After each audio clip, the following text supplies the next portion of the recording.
Hello बच्चों। तो कैसे हैं आप लोग। तो आपके सामने क्लास 10th बोर्ड बहुत जल्द आ रहा है और उसका एक सबसे इम्पोर्टेंट चैप्टर जो बायोलॉजी में माना जाता है, कंट्रोल एंड कोऑर्डिनेशन। ठीक है। तो कंट्रोल एंड कोऑर्डिनेशन आप अगर देखेंगे तो जो सबसे पहला वाला पार्ट है, जो हमारे ब्रेन का पार्ट है, बच्चों को इसमें प्रॉब्लम्स होती है। हालांकि ये एनसीईआरटी में बहुत टेक्निकल टर्म में लिखा हुआ है, तो हम इसको बहुत आसान वर्ड्स में इसको समराइज करने की कोशिश करते हैं। आपको बहुत ज्यादा इधर उधर जाने की जरूरत नहीं है। सिंपल क्वेश्चन आते हैं, इससे 1 नंबर या 2 नंबर के क्वेश्चन आते हैं। कैसे अप्रोच करने हैं आइए देख लेते हैं। वेरी इजी, आइए समझते हैं। सबसे पहली बात करते हैं कंट्रोल एंड कोऑर्डिनेट। देखो, हमारी पूरी बॉडी को कंट्रोल कौन करता है? ब्रेन। इसका मतलब हम ब्रेन पढ़ने वाले हैं। उसके बाद आता है कोऑर्डिनेशन। कोऑर्डिनेट का मतलब क्या होता है? जैसे आपके स्कूल जहां पढ़ते हैं कोऑर्डिनेटर होता है, सारे लोग एक साथ मिलजुल कर काम करते हैं, वो कोऑर्डिनेट करता है सबको, है ना। तो ऐसे ही कोऑर्डिनेशन का मतलब वर्किंग टुगेदर। बहुत सारे ऑर्गन बॉडी के एक साथ जब मिलकर काम करते हैं, वो क्या होता है? कोऑर्डिनेशन कहलाता है, कोई एक फंक्शन के लिए। बात समझ में आई? हमें इस पूरे टर्म को पढ़ना है। जैसे हमारी बॉडी के अंदर क्या होता है? ब्रेन भी काम करता है, हार्मोन भी काम करता है, मसल्स भी काम करती हैं, है ना। ऐसे बहुत सारी चीजें। फिर आता है अगला वर्ड, देखो, स्टिमुलाई। हमने वर्ड बात कर चुका है। स्टिमुलाई का मतलब क्या होता है? स्टिमुलस। इसका मतलब चेंज इन इन्वायरमेंट, कि ऐसा कोई चेंज जो आपकी बॉडी को क्या करे। आगे देखो, that can cause change in living organism. जैसे मान लो बहुत ज्यादा गर्मी लग रही है, तो हमारी बॉडी को क्या हो रहा है? गर्मी महसूस हो रही है, तो गर्मी क्या हो गई? स्टिमुलस हो गई। अचानक से कोई चीज आपने टच करी, वो बहुत गर्म थी, आपने हाथ को हटाया, तो वो जो गर्म चीज थी वो क्या थी? स्टिमुलस हो गई। अचानक से आपने मुझे एक थप्पड़ मारा, मैंने इसको हटाया, तो ये जो थप्पड़ आ रहा था वो क्या था? स्टिमुलस। मैंने इसको हटाया, वो क्या था? रेस्पॉन्स। तो हम अपने आप को या कोई भी लिविंग ऑर्गेनिज्म अपने आप को जो चेंज करता है, किसके लिए कर रहा है? वही क्या है? स्टिमुलस है।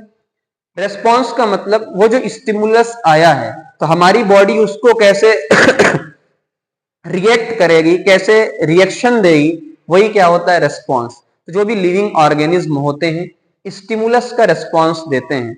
अब रेस्पॉन्स अपने आप तो हो नहीं जाएगा, तो पहली चीज तो ये होता है कि उस स्टिमुलाई को कोई ना कोई, जो स्टिमुलस आया है, जो चेंज आया है, उस चेंज को कोई ना कोई उस चेंज को पहचानेगा, कोई ना कोई उस चेंज को डिटेक्ट करेगा। तो जो डिटेक्ट करेगा उसे क्या बोलते हैं? रिसेप्टर बोलते हैं। तो सेल या group of cells in sense organ that detect stimuli, कि जैसे ही आपको अचानक से स्टिमुलस आया, कोई गर्म चीज आपने छुआ, तो आपने हाथ से टच किया, तो यानी ये जो हाथ आपका है वो रिसेप्टर है। आपने कोई स्मेल किया तो नाक पे आया, तो वो क्या है? हमारा रिसेप्टर है। कोई चीज आपने लाइट आई, कोई चीज देखी, वो किससे देखेंगे हम? रिसेप्टर से ना। अगली चीज, रिसेप्टर की बात हो गई है। अब हम जो रिस्पॉन्स देंगे वो किसके जरिए? कोई ना कोई इफेक्टर होगा, कि हम क्या करेंगे? कोई हार्मोन रिलीज होगा, मसल को हटाएंगे, ये करेंगे। वो सारा किसके जरिए होगा? मसल या ग्लैंड के साथ।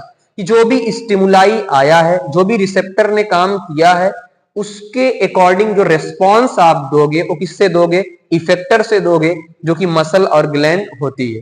पहली चीज तो ये नॉर्मल चीज थी, यहां से क्वेश्चन नहीं बनता है, ये आपको समझाने के लिए है। क्वेश्चन यहां से बनता है कि जो रिसेप्टर होते, तो मैंने लिखा है सॉरी, वीआईपी रिसेप्टर। पहला आई एक रिसेप्टर है, इसे क्या बोलेंगे? फोटो। क्योंकि लाइट आएगी आंखों में, तो फोटो रिसेप्टर। ईयर से आप सुनते हैं, साउंड आता है, फोनो रिसेप्टर। स्किन टच करने का काम करती है, ठंडा है, गर्म है, कैसा है?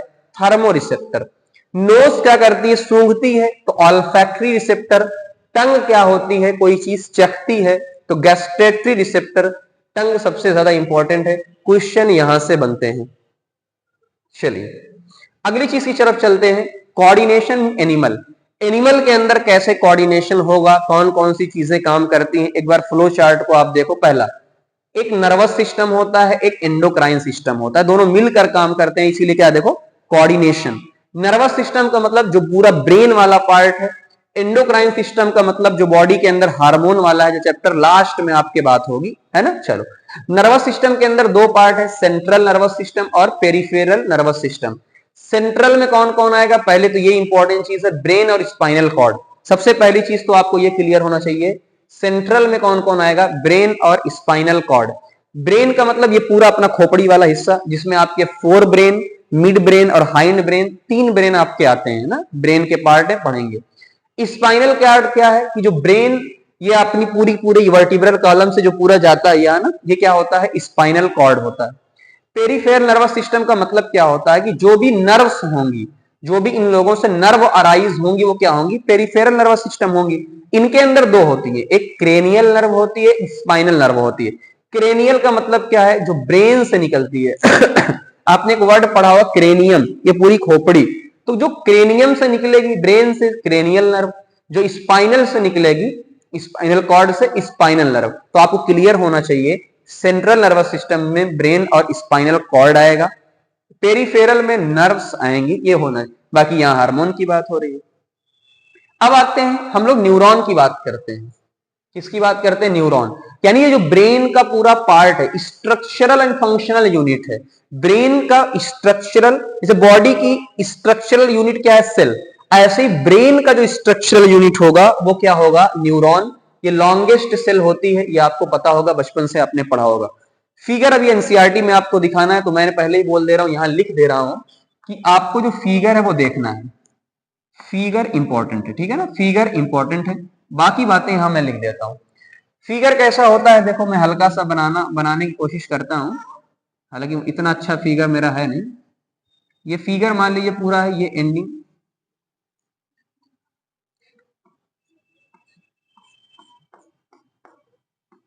ये हल्का सा फिगर मैंने आपको बना दिया है। अब समझना, सबसे पहली चीज होती है डेंड्राइट। डेंड्राइट का मतलब क्या है, मैंने यहां लिख दिया, ये जो आपके बाल जैसे है, बाल बाल है ना, ये अपने आप को मानो, मैं अपने आप को मान ले रहा हूं, ये जो मेरे पूरे बाल हैं वो क्या है, डेंड्राइट है, जो कि इंफॉर्मेशन लेंगे। तो यानी इंफॉर्मेशन शुरू कहां से होगी, यहां से। तो इंफॉर्मेशन जो स्टार्ट होगी वो कहां से होगी, यहां से। इसने इंफॉर्मेशन को लिया और इंफॉर्मेशन कहां भेजा, आगे सेल बॉडी की तरफ। तो ये जो पार्ट होता है सेकंड पार्ट, ये क्या होता है, सी। सी का मतलब सेल बॉडी। तो डेंड्राइट, उसके बाद ये वाला पार्ट सेल बॉडी, जिसे कई बार एक वर्ड और दे देते हैं, कभी आपने नाम सुना होगा साइटोन, कई वर्ड, साइटोन यानी सेल बॉडी। अब ये ट्रेवल कैसे करेगी, इलेक्ट्रिकल इंपल्स, ये इलेक्ट्रिकल इंपल्स में कन्वर्ट हो जाएगी, कहां आएगी, एक्सॉन। तो ये जो पूरा पार्ट है, ये पूरा पार्ट क्या है, आपका एक्सॉन है। तो एक्सॉन क्या करता है, सबसे लॉन्गेस्ट पार्ट होता है, सही बात, सबसे लॉन्गेस्ट पार्ट एक्सॉन है। Transmit impulse from cell body to dendrite. अब समझना, सेल बॉडी, ये बीच की आपकी सेल बॉडी, सेल बॉडी से अगले वाले जो आपका न्यूरॉन आएगा, उसमें इंफॉर्मेशन किसके थ्रू जाएगा, एक्सॉन के थ्रू। सिंपल है, आराम से। डेंड्राइट से आया, बाल से आया, ये पूरा सेल बॉडी की तरफ गया, फिर एक्सॉन की तरफ गया, लास्ट में ये आप देख रहे होंगे, ये इसे बोलते हैं एंडिंग। ये क्या होती है बेटा, नर्व की एंडिंग, नर्व की एंडिंग। ये पार्ट इंपॉर्टेंट है, ये पार्ट क्या है, सिनेप्स। अब समझना एक बात, मान लो यहां पे एक नर्व खत्म हो रही है, यहां पे एक नर्व खत्म हो रही है, फिर एक नर्व यहां पे शुरू होगी, एक नर्व खत्म होगी, दूसरी क्या करेगी, जुड़ेगी। समझ लो, ये पूरा क्या खत्म हो रहा है, फिर यहां से आके कोई ना कोई जुड़ेगा, तो गैप बिटवीन नर्व एंडिंग। तो जो सिनेप्स होता है, सिनेप्स का मतलब इनके बीच में, समझना, ये एक खत्म हो रहा है, देखो ये एक खत्म हो रहा है, दूसरा आ रहा है, मान लो एक खत्म हो रहा है, दूसरा आ रहा है, तो इनके बीच में जो गैप होगा उसे क्या बोलेंगे, सिनेप्स बोलेंगे। तो सिनेप्स क्या होगा, अपना खुद समझो, सिनेप्स क्या होगा बेटा, एक की एंडिंग, एक की जो एंडिंग है और दूसरे की जो शुरुआत है, देखो एक की एंडिंग दूसरे की शुरुआत, तो एक की एंडिंग है, दूसरे की क्या है, शुरुआत है। तो ये समझना, एक की एंडिंग दूसरे की, तो एक की एंडिंग क्या हो जाएगी, नर्व एंडिंग, दूसरे की शुरुआत क्या हो जाएगी, यही डेंड्राइट। बात समझ में। यहां पे क्या होता है, ये पार्ट इंपॉर्टेंट है कि जो भी इलेक्ट्रिकल सिग्नल यहां से गया है, जो इलेक्ट्रिकल सिग्नल यहां से गया है, केमिकल सिग्नल में बदलता है। केमिकल सिग्नल में क्यों बदलता है, यहाँ पे छोटी छोटी थैलियां होती हैं जिनके अंदर केमिकल भरे होते हैं, जिनको कभी नाम सुना होगा, न्यूरोट्रांसमीटर, एसिटाइल कोलिन वगैरह, है ना, पढ़ना नहीं है, ये इंपॉर्टेंट चीज पढ़ लेना, इसको देखना। अगली चीज, टाइप ऑफ न्यूरॉन कौन कौन से होंगे, तो हमने कहा तीन टाइप के होते हैं, सेंसरी, मोटर और रिले। सेंसरी का मतलब जो सेंस करते हैं, अपने सेंस ऑर्गन होते हैं ना, आई, ईयर, नोज, है ना, ये जबान, या फिर आपके ये स्किन। तो जो सेंस ऑर्गन होते हैं, उनसे जो भी इंपल्स है वो कहां भेजेंगे, ब्रेन तक भेजेंगे। ब्रेन फिर क्या करेगा, हमारी बॉडी तक भेजेगा। तो सेंसरी ने सेंस किया, मोटर के थ्रू आया, तो हम सिंपल सी बात कह सकते हैं सेंस ऑर्गन से ब्रेन तक जो भी इंपल्स जाएगा सेंसरी न्यूरॉन से, वहां से जो बॉडी तक आएगा ब्रेन या स्पाइनल कॉर्ड से वो क्या होगा, मोटर। ये दोनों जो आपस में कनेक्ट करेंगे वो किससे करेंगे, रिले न्यूरॉन से कनेक्ट करेंगे। इतना ही पढ़ना है। आगे हम चलते हैं फिर यार अलग अलग voluntary action, involuntary action, reflex action. एक बार में देखो चीजें खत्म हो जाएंगी, लंबा नहीं है। वॉलेंट्री का मतलब क्या होता है, जो अपने कंट्रोल में होता है। अपने, भाई चलना मेरे कंट्रोल में है, लिखना मेरे कंट्रोल में है, बोलना मेरे कंट्रोल में है। तो ये सारे एक्शन जो कॉन्शियस हैं, अपने कंट्रोल में हैं, वो वॉलेंट्री एक्शन है, जिनको हमारा main central nervous system control करता है, फोर ब्रेन कंट्रोल करता है। देख लो, इनवॉलेंट्री का मतलब ये होता है कि जो अपने कंट्रोल में नहीं है। क्या हार्ट बीट अपने कंट्रोल में है, क्या ब्रीदिंग अपने कंट्रोल में है, क्या डाइजेशन अपने कंट्रोल में है, क्या वोमिटिंग अपने कंट्रोल में है, नहीं। तो जो अपने कंट्रोल में नहीं होते वो क्या होते हैं, इनवॉलेंट्री एक्शन होते हैं। इनवॉलेंट्री एक्शन को autonomic nervous system, sympathetic, parasympathetic ऐसे कुछ आते हैं, हमको ज्यादा पढ़ना नहीं, आगे हम पढ़ेंगे। तो ये आपको डिफरेंस पता होना चाहिए। रिफ्लेक्स एक्शन का मतलब क्या होता है बेटा, रिफ्लेक्स एक्शन में बच्चों को प्रॉब्लम होती, बहुत इजी है।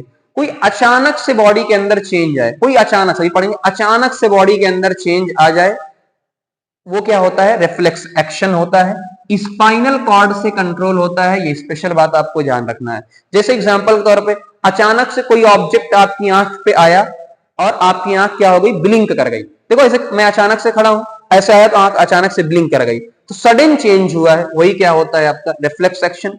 अचानक से क्या हुआ, मान लो कोई बढ़िया चीज दिख रही, रसगुल्ला बढ़िया, जबान में पानी आ गया, हमने चाहा नहीं, ऑटोमेटिक आया, वो रिफ्लेक्स एक्शन है। या फिर अचानक से कोई गर्म चीज का हाथ लगा और हाथ हट गया, तो वो क्या होता है, रिफ्लेक्स एक्शन होता है।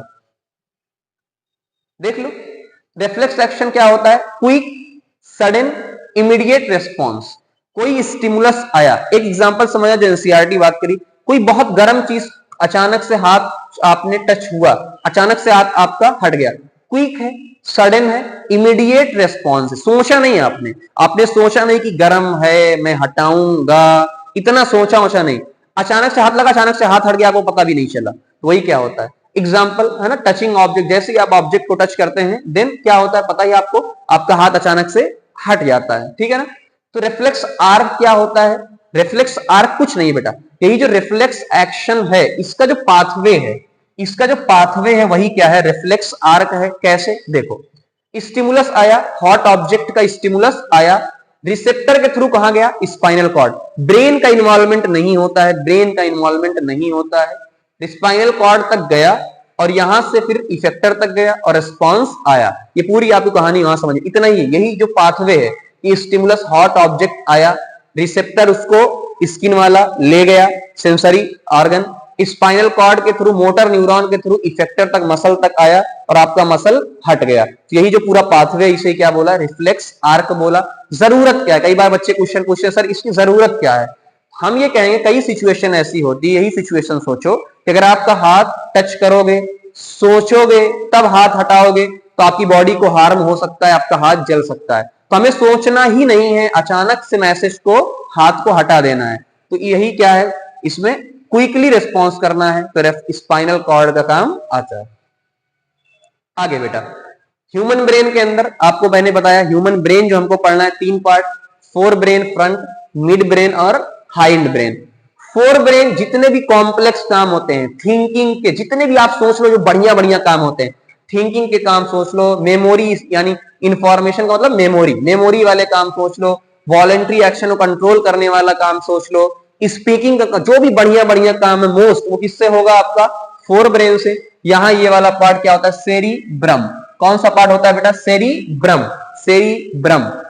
मिड ब्रेन का काम ज्यादा सिलेबस के अंदर है ही नहीं, आगे भी बुक के अंदर सिलेबस के अंदर ज्यादा मिलता नहीं है। हाँ इतना है, मिड ब्रेन क्या करता है, कनेक्ट करता है फोर वाले को और आगे और पीछे वाले को, प्यूपिल की साइज चेंज करता है और रिफ्लेक्ट हेड और नेक के मूवमेंट को कंट्रोल करता है। इतनी ही चीजें हैं, उससे ज्यादा हमको पढ़ने की जरूरत नहीं है। हाँ लास्ट वाला हाइंड ब्रेन इंपॉर्टेंट है। हाइंड ब्रेन के तीन पार्ट होते हैं, सेरिबेलम, समझना, यहां है सेरिब्रम, आर, यहां पे क्या है, आर, यहां पे क्या है, बेलम, बेलना है ना, सेरिबेलम। तो क्या करता है, सबसे इंपॉर्टेंट, पोस्चर और बैलेंस। मेरी बॉडी का जो बैलेंस है, जो पोस्चर है, उसे कौन कंट्रोल करेगा? सेरिबेलम। और प्रेसिजन ऑफ वॉलेंट्री एक्शन, कि जो वॉलेंट्री एक्शन उसमें जो स्किल आएगी, जो प्रिसाइज आएगा, जो एक्यूरेसी आएगी, वो किसके जरिए आएगी? सेरिबेलम। तो आपके बैलेंसिंग के लिए कौन सा इंपॉर्टेंट है? सेरिबेलम। ठीक है ना?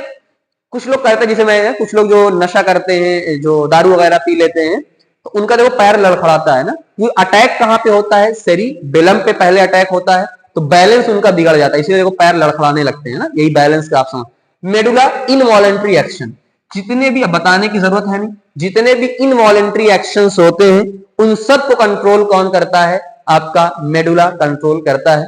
पोन्स का बहुत ज्यादा है नहीं, पोन्स का एक जगह काम खाली लिखा हुआ है, पोन्स का ब्रीदिंग रेट जो कम और ज्यादा होती है वो पोन्स के थ्रू होती है। इतनी बातें ही आपको पढ़नी है। आगे प्रोटेक्शन की बात कर लेते हैं, ये इंपॉर्टेंट है कि कैसे प्रोटेक्ट किया जाता है। सबको पता है ब्रेन के ऊपर एक मजबूत सी खोपड़ी है, जिसे क्या बोलते हैं? क्रेनियम या स्कल, तो उसके जरिए प्रोटेक्ट किया जाता है। ऐसे ब्रेन के अंदर 3 लेयर पाई जाती हैं, ड्यूरामीटर, पायामीटर, एरेकोनाइट। इनके बीच में क्या भरा होता है? फ्लूइड भरा होता है। वो क्या करता है? शॉक को एब्जॉर्ब, यानी अगर पट पट मारोगे तो ऐसा नहीं ब्रेन पे लगेगी, वो फ्लूइड एब्जॉर्ब कर लेता है पूरे शॉक को। स्पाइनल कॉर्ड क्या होता है? ये पूरी जो वर्टिब्रल कॉलम है इसी के अंदर होती है, तो वर्टिब्रल कॉलम के अंदर बढ़िया से छुपा के रखा गया है आपका स्पाइनल कॉर्ड प्रोटेक्शन के लिए। आगे सेंस आर्गन, अब जो हमने बात किया था ना कि भाई जो सेंस आर्गन होते हैं, स्टिमुलस आया, सेंस आर्गन ने सेंसरी नर्व के थ्रू सेंट्रल नर्वस सिस्टम के पास उसको भेज दिया कि भैया ले जाओ। अब यहां क्या होगा? जो भी इंफॉर्मेशन आएगी उसको पहले रिसीव किया जाएगा, प्रोसेस किया जाएगा, डिसीजन बनाया जाएगा, फिर रेस्पॉन्स जनरेट किया जाएगा। समझना बात फिर से, ये आ सकता है आपका क्वेश्चन यहां हाउ में, ये आपका आ सकता है। तो पहले क्या हुआ होगा? इंफॉर्मेशन आई होगी, प्रोसेस की गई होगी, डिसीजन बनाया गया होगा और रेस्पॉन्स जनरेट किया गया होगा।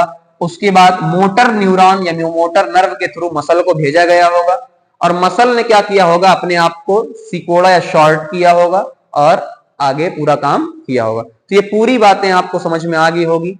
तो ब्रेन, ह्यूमन ब्रेन जो पहला पार्ट है वो पूरा पार्ट खत्म होता है, आपको इससे ज्यादा पढ़ने की जरूरत नहीं है, आराम से इतना पढ़ सकते हैं।